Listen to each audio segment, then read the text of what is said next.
Joining us now on the Deseret First Credit Union hotline, longtime friend of the program, former BYU quarterback, led the Cougars to 4 straight wins in 2014, taking over for Taysom Hill. Christian Stewart. Christian, welcome back to the show.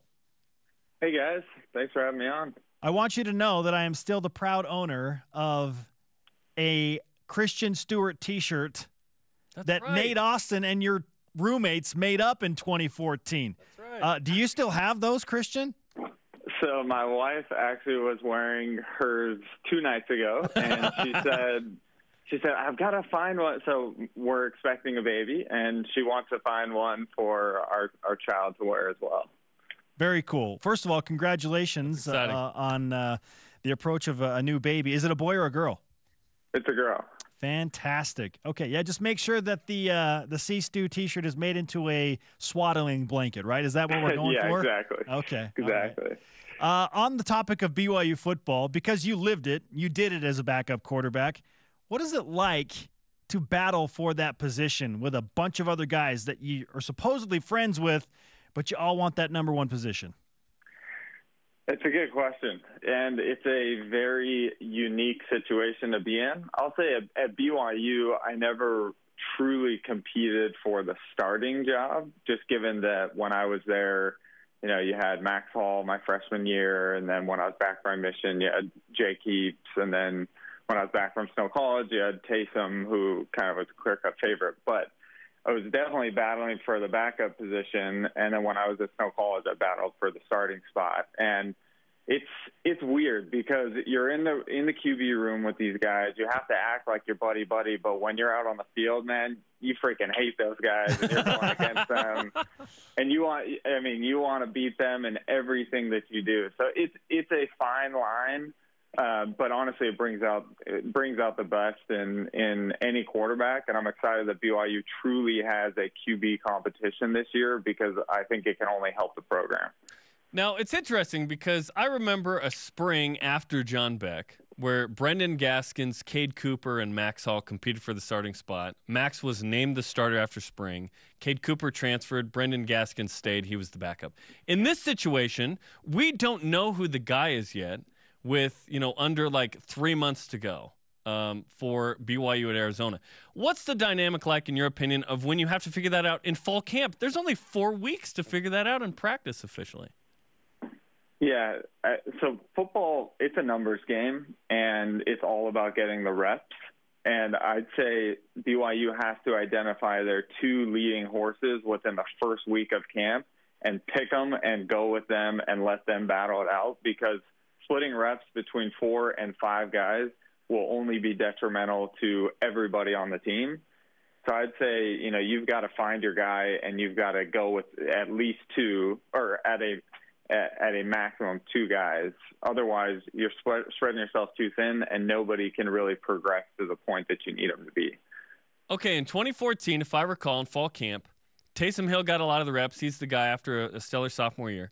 You are there as well, and you're getting reps too, and then not a lot of 3rd string and 4th string reps, because it was clear that you were the backup and Taysom was the starter, right? So how many reps do you think the starting guy and maybe the backup need, or what percentage of all those reps would those 2 need?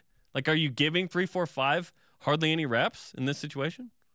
Yeah, so in my experience at BYU, 80% plus of the reps are going to the starter and the backup.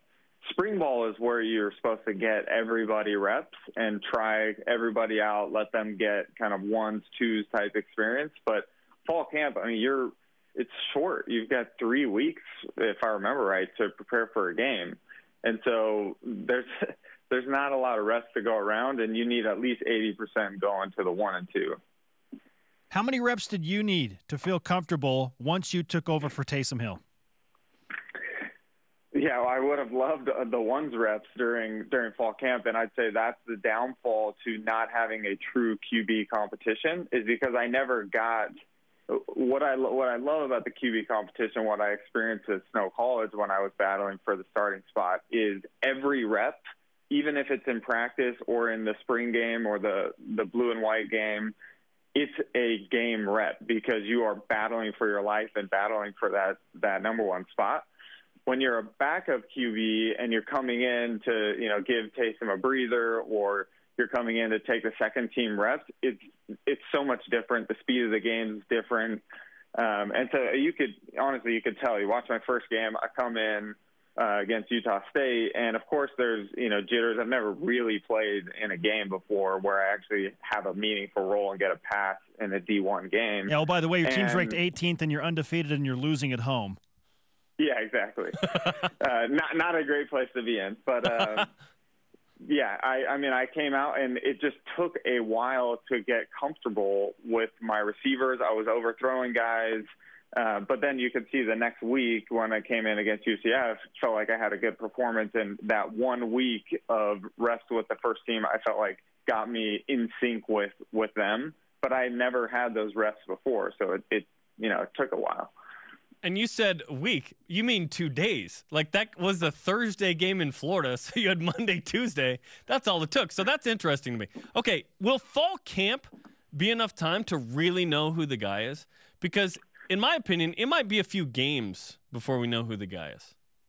I agree. And I think if you're a coach, I appreciate a coach that sticks with his guy and gives him a shot, because you can't be a quarterback. The worst thing you can have is a QB who's looking over his shoulder and feels like if he makes a mistake, he's going to get yanked out of the game. You can't have that. Your coach has to stick with whoever he chooses. But that being said, he can't be afraid to make a change if things are going bad, 2, 3, 4 games into the season and you're not getting the productivity that you want. You can't just stick with someone for the whole season and let them kind of tank your season, if you will. I know this is a really hard question to answer, but if you had to pick a guy to start against Arizona on September 1st, right now, who are you hanging your hat on? Yeah, it's anybody's game here, but I'd say if I'm going to hang my hat on anybody, I'm going to let I think experience takes the cake, and I think Tanner will be starting day one because he's the safest bet for you. But that being said, does Tanner finish the season? I don't know. And in Independence, you were a part of this. BYU, we looked it up, based on who started game one, a backup has started 40% of the time. Like, you started the last 8 games of 2014. And so what's the mentality of a backup in this situation? Let's say you're Bo Hodge or Joe Critchlow or even Zach Wilson, Jaron Hall, who knows who the backup is. What's the mentality of that backup knowing, okay, I'm one play away? And that's always the case, but for BYU, it's been really the case in Independence. So I'd say it's a good thing this is fall and not spring, because in my experience, quarterbacks have a different mindset, and they want to be on the field. They think they're the best, and nobody can tell them anything different. And so that's why so often after spring ball, like you talked about with Cade Cooper and Max Hall, once Max won, Cade left. The same thing when I was at Snow College. I won the starting job. The other guy left. Same thing with Taysom and Ammon Olsen. Taysom won the job. Ammon left. So oftentimes the backup has a hard time coping with he's not the starter, and they peace out. Luckily, this is in fall camp, and so you're going to be able to keep your guys for the whole season. And I'd say for whoever's in the backup spot, you have to prepare like every game you're going to be playing, especially when the QB race is this close. It's so easy to just take a backup role. You don't really prep for the games.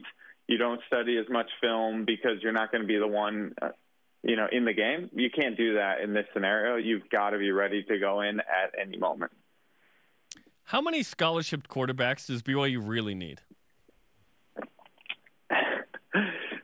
Well, considering I was a walk-on, I'm very biased towards this. But I would say you need 3 guys. You really need a strong. Obviously, you need a great starter, and you need a great backup, and then you need a third guy that can do a little bit of everything.